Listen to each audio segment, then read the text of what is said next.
Grimm's Fairy Tales. The Queen Bee. Two kings' sons once upon a time went into the world to seek their fortunes, but they soon fell into a wasteful, foolish way of living, so that they could not return home again. Then their brother, who was a little insignificant dwarf, went out to seek for his brothers, but when he had found them they only laughed at him. To think that he, who was so young and simple, should try to travel through the world, when they, who were so much wiser, had been unable to get on. However, they all set out on their journey together, and came at last to an ant-hill.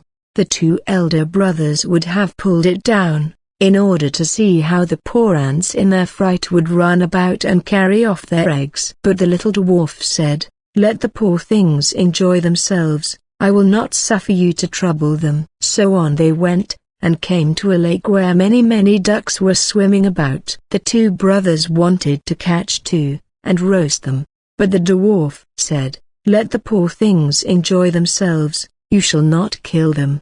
Next they came to a bee's nest in a hollow tree, and there was so much honey that it ran down the trunk, and the two brothers wanted to light a fire under the tree and kill the bees, so as to get their honey, but the dwarf held them back, and said, "Let the pretty insects enjoy themselves, I cannot let you burn them." At length the three brothers came to a castle, and as they passed by the stables they saw fine horses standing there, but all were of marble, and no man was to be seen. Then they went through all the rooms, till they came to a door on which were 3 locks, but in the middle of the door was a wicket, so that they could look into the next room. There they saw a little grey old man sitting at a table, and they called to him once or twice, but he did not hear. However, they called a third time, and then he rose and came out to them.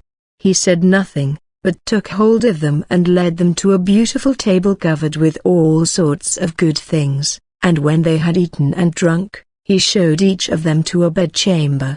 The next morning he came to the eldest and took him to a marble table, where there were 3 tablets, containing an account of the means by which the castle might be disenchanted. The first tablet said, "In the wood, under the moss, lie the 1,000 pearls belonging to the king's daughter. They must all be found, and if one be missing by set of sun, he who seeks them will be turned into marble." The eldest brother set out, and sought for the pearls the whole day, but the evening came, and he had not found the first 100, so he was turned into stone as the tablet had foretold.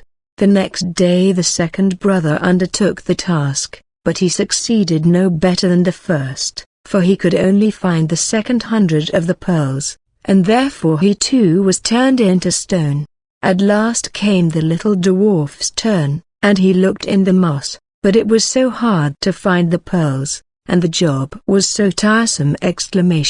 So he sat down upon a stone and cried. And as he sat there, the king of the ants, whose life he had saved, came to help him, with 5,000 ants, and it was not long before they had found all the pearls and laid them in a heap.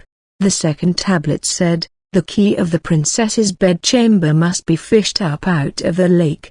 And as the dwarf came to the brink of it, he saw the 2 ducks whose lives he had saved swimming about, and they dived down and soon brought in the key from the bottom. The third task was the hardest.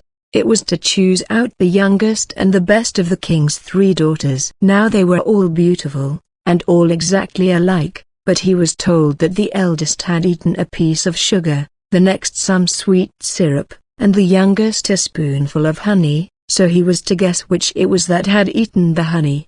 Then came the queen of the bees, who had been saved by the little dwarf from the fire, and she tried the lips of all 3, but at last she sat upon the lips of the one that had eaten the honey, and so the dwarf knew which was the youngest. Thus the spell was broken, and all who had been turned into stones awoke, and took their proper forms. And the dwarf married the youngest and the best of the princesses, and was king after her father's death, but his 2 brothers married the other 2 sisters.